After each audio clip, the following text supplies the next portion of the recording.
What up, everybody? It's your boy Mkhali. Want to quickly share on something real quick. I realize many a times I read scriptures and my limited thinking and my limited ways of seeing God kind of makes me see the small picture.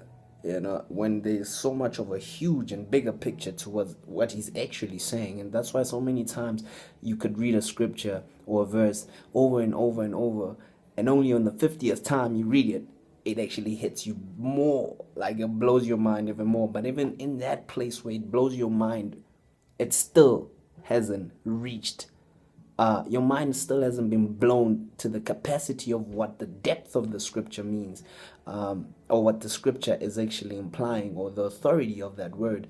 But I want to quickly touch on something which I feel like these certain scriptures in the Bible where, has become a Christian lingo type of thing. People just use there and there and there, and they make fun of them. And some people actually are serious about them. And one of the scriptures I've seen to hear about most of the time around people around me is the one scripture in Genesis 1:28. And it says, "Be fruitful and multiply, fill the earth and subdue it." And many times is that when I hear somebody refer to the scripture, they actually mostly mean, the Lord said, "Let's be fruitful and multiply." So I'm supposed to be popping babies everywhere I go, type of thing. So most people think the scripture only means that be fruitful and multiply, and it means have a lot of babies, fill the earth with just little mini me's running around and all of that, which kind of limits what the word actually is.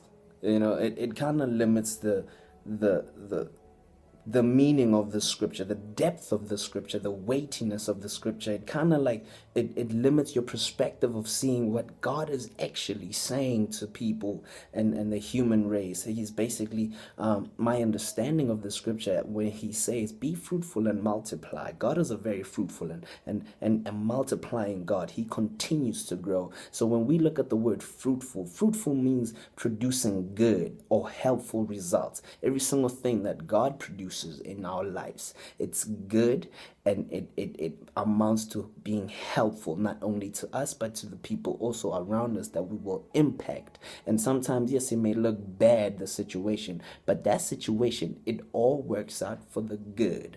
So being able to produce, being fruitful means producing good. So in every single thing that you do in your life, make sure that you produce good, you produce helpful results, and you are producing beneficial results and valuable and effective results, results where you actually come into an atmosphere and change the whole atmosphere around, and you affect, because you're an effective producing person, and you and everything that you produce is beneficial not only to you but to people around you. And another word where it says multiply, multiply does not only mean having babies.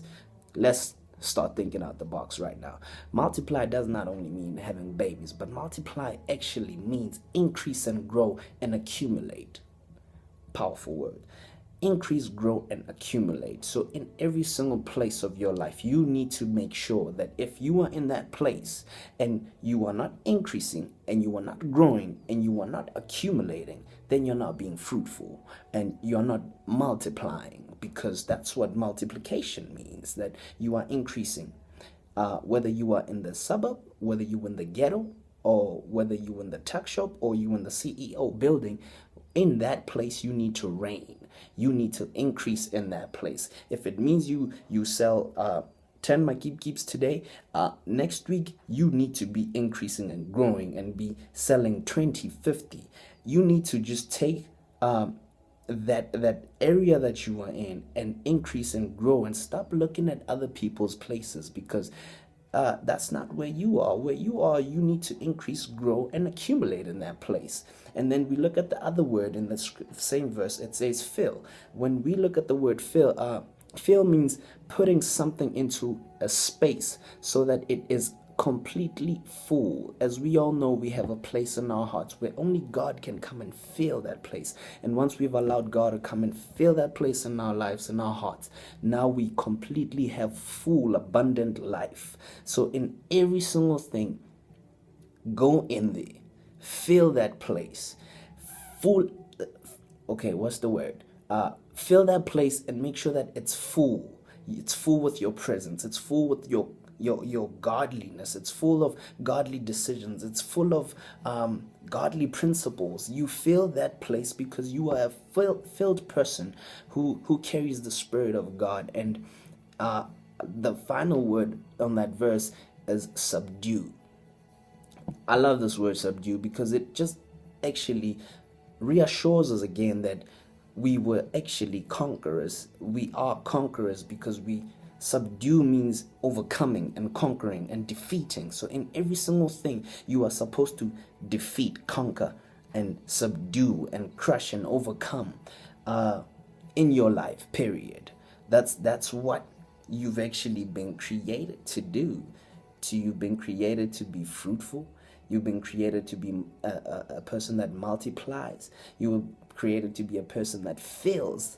And you were also created to be a person that subdues all trials and tribulations, all little mountains that rise against you, all things that may come and try and counterattack you. You were actually made to subdue these things because the word does say, be fruitful and multiply. Fill the earth and subdue it. So yeah, with that all said, it just shows me that we were actually born to be a people of progress. Because instead of just having babies alone, but in my work field, in my relationships, in my everyday life, how I treat other people, I'm supposed to be fruitful. I'm supposed to multiply. I'm supposed to subdue and fill every single place of my life with God. So that's just my daily thought today. I hope y'all enjoyed it, and I hope I've helped somebody else. And soon you're going to be seeing that other crazy one again. Shout out, your boy.